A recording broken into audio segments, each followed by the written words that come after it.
Hey, what's up? This is Mia, and today I'm going to share with you a lesson learned. So, let's begin.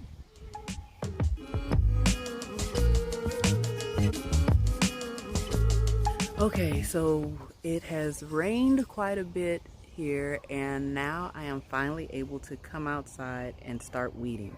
I actually like weeding after it rains or in the rain because it's so much easier to pull the plants out and all that stuff than when it's dry and hot, because you have a tug of war with the plants when you do that. But when it's raining, you put on your gloves and whip them right out, and you can call it a day. So this is the day of opportunity, and I came out to get this stuff done. My goal was to weed out at least 3 of the garden beds. Remember what we talked about in the last video? Setting goals. But my idea was to weed out the 3 biggest ones. And in the process of weeding them out, I discovered something about tomato plants. So before I get into that, let me give you the backstory right quick.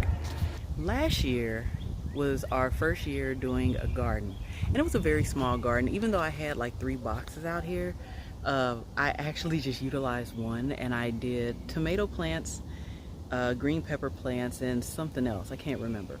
However, that was my first time ever growing tomato plants, and they were not seeded, they were already grown, and I just put them in the ground.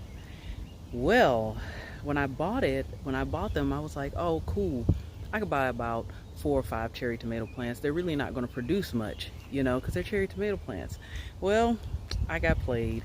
I put those bad boys in the ground, and not only did they grow like crazy, they took over all my other plants, and my pepper plants couldn't grow. So I was like in a war with the tomato plants, like fighting through them with my kung fu and everything, and it was just serious. Like cherry tomatoes was everywhere. It was ridiculous. So when it came to the end of the season, we like to do what you call a chop and drop.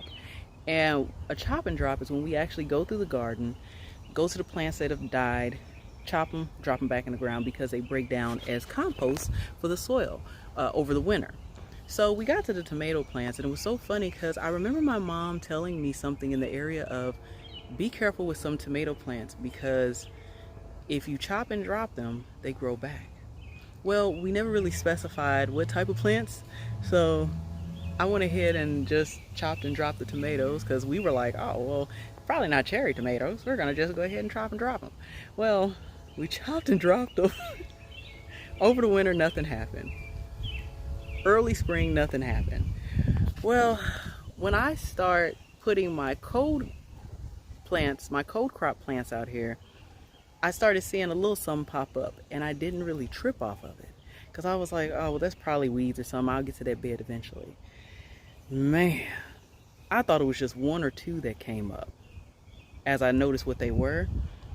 When I came back out today, there was a crap load of tomatoes, cherry tomato plants, just growing through my garden. Like they're like, welcome back, welcome back, welcome back. That's how they were like, and it was ridiculous. So now I'm stuck with a bunch of cherry tomato plants.